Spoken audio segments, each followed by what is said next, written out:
You are always encouraged to open up and to share your emotions and to tell somebody about what you're going through, to ask for advice so that you can get a different perspective. And that can be definitely very, very useful. Social validation is a very important thing, and it helps you understand that you are not overreacting and your emotions are valid, and you're reasonable for feeling that way, which can be very useful. But I think that many times we find that when we share our feelings with somebody, we risk the disappointment that they don't give a shit. You see it in their eyes, you see it in their face, you see it in the way they answer your questions, the way they rush to advice. That's bad shit terrifying. Or you can't find people to talk to, and you find that when you share your problems and your emotions with somebody, you're burdening them and you don't deserve them to listen to you. Well, to be honest, many times you really don't. It becomes more of a trade when you only listen to them because you want them to listen when you start talking, and they only listen to you so that you can listen to their emotional vomit. And I think that if you are habitually and perpetually looking for an emotional vomit slave, somebody who just sits there and listens to you, I personally think that there is a dog shit relationship, and that shouldn't exist, where both of you dump all your emotional baggage onto one another. I don't think that is a strong relationship, and I don't think that it is necessary, and I think that it's an absolute plague to you and their mental health. So, what do we do when we have nobody to talk to? And what do we do if the things we want to talk to will not exactly fit the social norms, or we are too afraid to discuss about because we want to keep it to ourselves for whatever reason? Okay, let me tell you my solution to this. Journaling. Yup. Don't click no. Let me tell you about the benefits of journaling, okay? And you're going to be so convinced you're going to want to do it, alright? Journaling helps you reevaluate your thoughts, your fears, your trauma, your habitual thoughts, your subconscious thoughts. It helps you reevaluate the way you act, your social mannerisms, the way you carry yourself. Basically, helps you reevaluate yourself as a person before somebody else does that for you. And you receive a reality check that shakes you immensely and gives you a lot of embarrassment.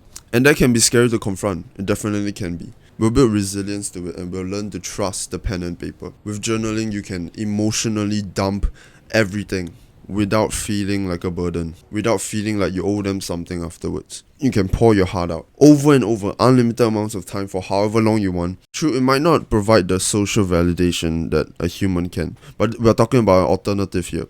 And as an alternative, as a substitute good, it does pretty well for itself. You don't have to be afraid of motives. You don't have to be afraid of finding out they don't give a shit about you. It lets you be honest, because when you read back on it, you might realize that many things you tell yourself are all emotional lies, and that helps you find truth. It helps you find an objective good, and it helps you find something to strive towards. And journaling is cool. It's aesthetic, You can play some gentle music and as you sit there and go crazy. Most competent individuals probably had a journal, like Einstein, Hitler, Stalin. Great people, honestly, especially every scientist, journalist, journalist, every researcher, every intellect, every philosopher carries a journal as well. Many leaders carry a journal, probably all. Basically, what I'm trying to say is, maybe you can replicate some level of their intellect and their ability to articulate themselves from simply journaling. It helps you to explore your inner child, your traumas, your emotional tendencies, and it's a lovely thing to read back on. Okay, this is kind of a extension here, but you're gonna be like, oh, it's cringe to read back on, I'm afraid of that. Then you can journal about that. I find it cringe and embarrassing to read back on my past. And then why do you find that cringe and embarrassing? Go crazy.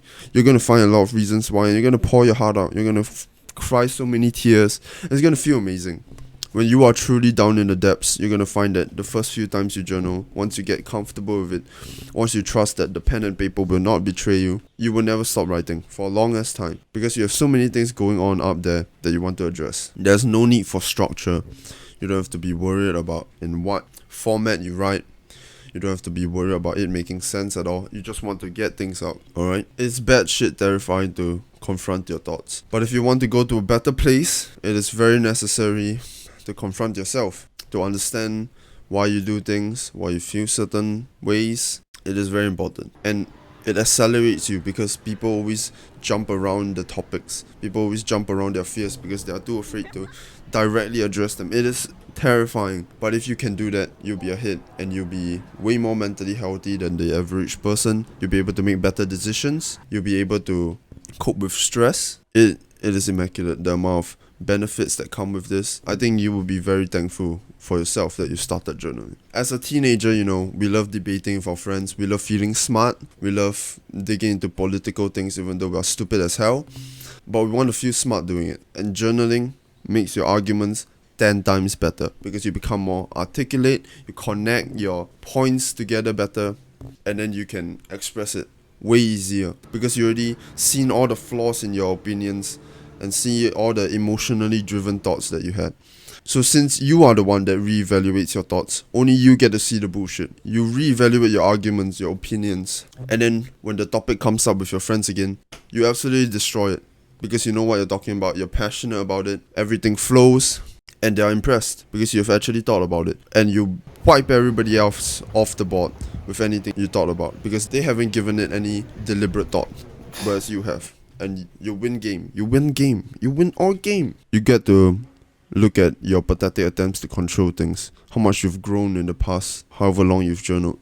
You get to read back and be grateful for how much your thoughts have grown, how much more emotionally mature you have become. You get to understand how much you choose to sacrifice, and you learn to love yourself because you keep trying despite, so many people who lie and so many people who betray you. So many things that happen, but you're still trying to be better, and that makes you cool as hell. You respect yourself for choosing to keep living on and keep trying to be better, even though your brain might tell you otherwise, that maybe it is better to not exist at all. As you become more articulate and improve your arguments, you will dominate in deep conversations and when talking about things you care about, and you will feel a huge sense of confidence from it because your words just flow and you don't even know why. You just know what you're talking about. All the flaws, dishonesty, and bullshit in your speech will all be noticed by you first, so that you can make fun of yourself before other people make fun of you. It's better to realize you're an idiot before people realize you're an idiot. It is really terrifying to confront your emotions, but I think journaling is going to be one of the best things you'll ever do for yourself.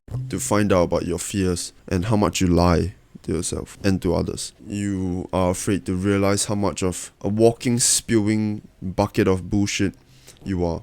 You're afraid to find out how much you lie, and you're afraid to find out all your stupid tendencies, and you feel embarrassed for it. It's scary. But personally, I'd rather find out how much of a piece of bullshit I am exactly before letting myself be susceptible to the world berating me for it, and nobody ever being willing to tell me about it because they're afraid to hurt my feelings, and then I have to live with looking like a retard because nobody wants to tell me honestly that I look like a retard, and then I'll always be treated a certain way without ever knowing I'm a retard. We can do better, and the first step to that is to understand ourselves, and there's no other way to intimately connect with ourselves other than, in my opinion, spewing it all out on pen and paper. To better word.